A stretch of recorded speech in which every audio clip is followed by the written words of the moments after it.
Le centre de promotion sociale de Apapa 2 dans le 4e arrondissement de Cotonou se fait proche des réalités des populations de Apapa Dodoma, une manière d'impacter la qualité de vie des habitants de ce quartier. Dans nos prestations, nous avons constaté qu'il y a certaines communautés qui n'arrivent pas à fréquenter le centre, et pourtant, ces communautés ont des problèmes.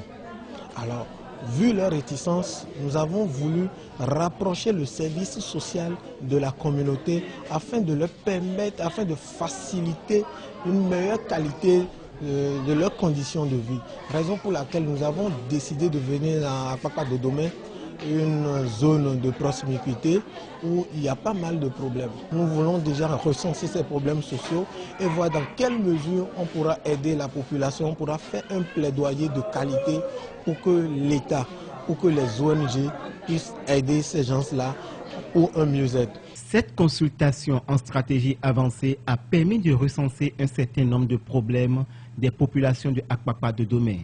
Bientôt la rentrée scolaire. Les gens ont posé pas mal de problèmes. Où est-ce qu'ils vont trouver les moyens pour payer les fournitures scolaires? Il y a des gens qui s'installaient au bord de la voie, qui ne sont plus là.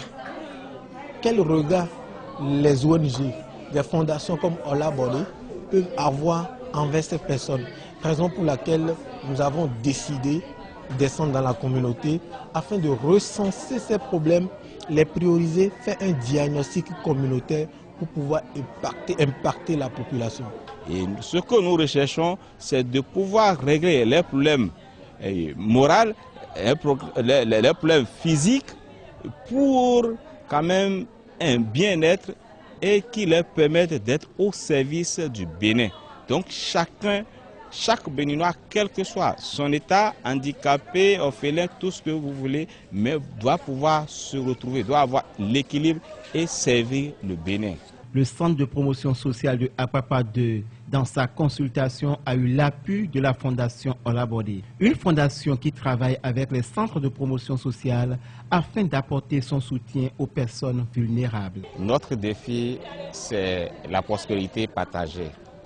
Et c'est dans nos actions que nous avons identifié les centres sociaux comme des points focaux sur lesquels on peut identifier les gens qui sont dans la vulnérabilité. Je vais parler des orphelins, des filles en situation difficile, les femmes qui ont des difficultés et notre population à la base qui ont vraiment de difficultés.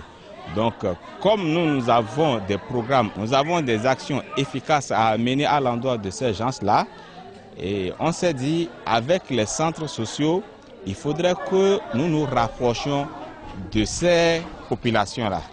La population, qu'elle commence par fréquenter ou qu'elle se dirige vers les centres sociaux pour pouvoir bénéficier de ces appuis, de ces actions que nous voulons mener à leur endroit. Puisque nous, on croit que tout le monde peut avoir sa place dans cette société. À l'issue de ces consultations en stratégie avancée, le centre de promotion sociale de Apapa 2, avec son partenaire de tous les jours, la fondation Ola Body, entendre élaborer des stratégies d'appui à ces différentes catégories de personnes vulnérables. Dans cette amélioration du quotidien de la population, le centre de promotion sociale d'Apapa reste ouvert à toute personne de bonne volonté voulant œuvrer dans le social.